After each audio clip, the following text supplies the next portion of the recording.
Hello, I'm Dr. Akindele.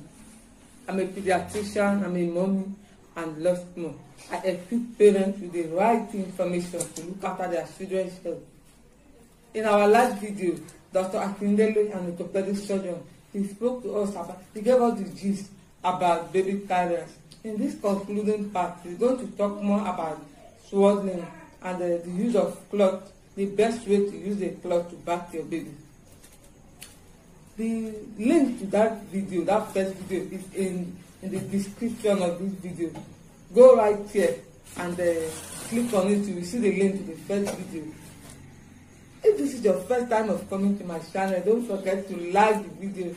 Don't forget to subscribe to my channel. Don't forget to share the video. Stay tuned. Okay, sorry about the break. I went for a water break. I don't like talking for too long.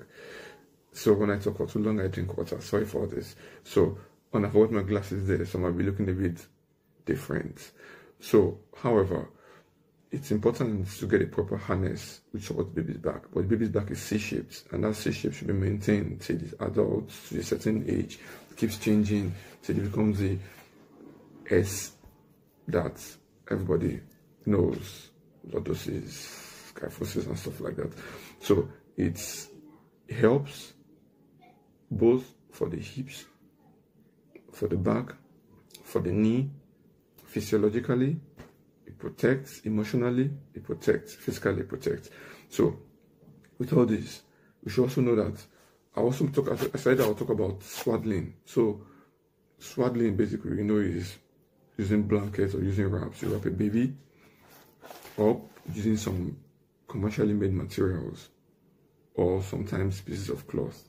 And this, when not properly done, most of the time, because people like it, they want to take nice pictures, want the baby to look good, they're always trying to wrap.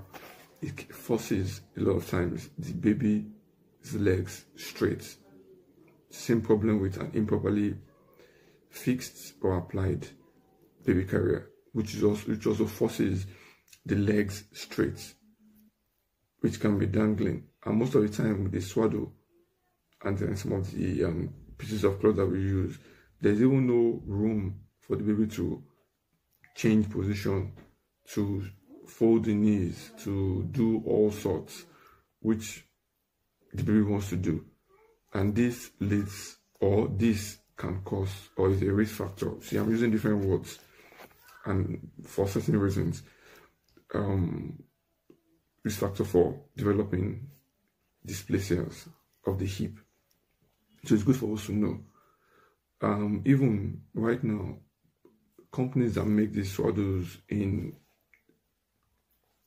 countries where they are made are being harassed and told that they need to change the design. And they started changing design. Instead of making a wide base baby carriers, and advice also on the, when you buy it, instructions, directions, and warnings on how to use it.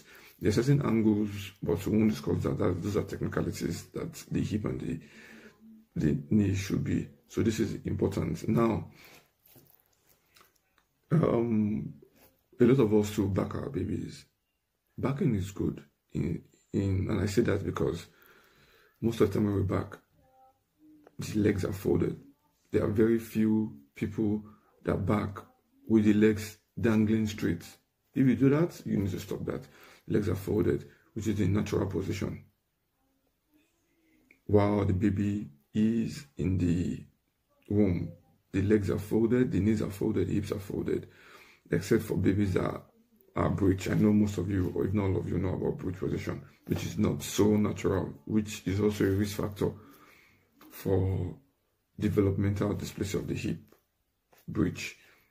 Familial factors, if the family history of DDH2, that is not a definite cause, but it's a risk factor. So, but if with the family history, which you might know, you might not know, with the improper swaddling of baby carrier, this can cause many issues. Of course, sometimes, as I mentioned earlier, it can also start from the womb. But if a baby is born with normal hips, we should not cause issues for the baby. and turn normal to DDH. So as I was saying, when you back your baby, it's good. There's warmth, there's everything. The only advantage the carrier has more than this position backing is that for the carrier, you can see your baby. Baby is facing you. You can pick up baby cues. You can pick up things the baby needs. But of course, we African mothers, which I top my heart, I salute. You are experts. Even anywhere the baby is, you guys know what baby wants. So, and but when you back your babies, for different ages, there are different things. Of course, the baby that is newborn, you want to back, you're not going to let the head roam freely, just dangle and fall. That's not right. So, I don't need to educate you guys on how to back the baby, but make sure your baby's head is supported till well after your baby's head, not just neck, not just wrap around the neck, the head, till well after the baby can control their neck, which is important. I remember the baby's head is usually big compared to the size of the body when they are growing. So you can imagine something big dangling, you don't affect the neck, the chest, the breathing and stuff and other things. So it's good. And because while you're backing the baby, most of the time the hips are flexed. The bum is lower, or the bottom is lower than the knees. It's one of the factors people say it has not been definitively researched. People say there is a low incidence. That means the cases that we see of DDH in Nigeria, Africa is not so common. It's not so much. It's low because a lot of us back. You understand what I'm saying? A lot of us back. And when we back, the babies are in natural position. So that's why some people say, like I said, it has not been definitively researched. So backing is good, but without the advantage of you being able to see the baby. If you can see your baby, the baby is in front of you, you are carrying properly, it is very wonderful. It's very good. You can pick up cues. The baby can feel your heartbeat. Though the baby can feel your heartbeat from the back too. That's the truth. But the heartbeat, of course, is closer to the front, so the baby can feel it, feels one. And the baby can, once in a while, you know, babies when they are with their mom, sometimes they look up, look into the face. Baby can see the face. So this is the person that is carrying. Baby is registering and keeping all the information that he or she needs. So this is good too. When you want to put your baby in your baby carrier, don't put your baby in your belly. Make sure if you bend down like this, you can kiss the baby on the head. That is the height your baby should be. You can kiss the baby on the head. So that's the height. You do that.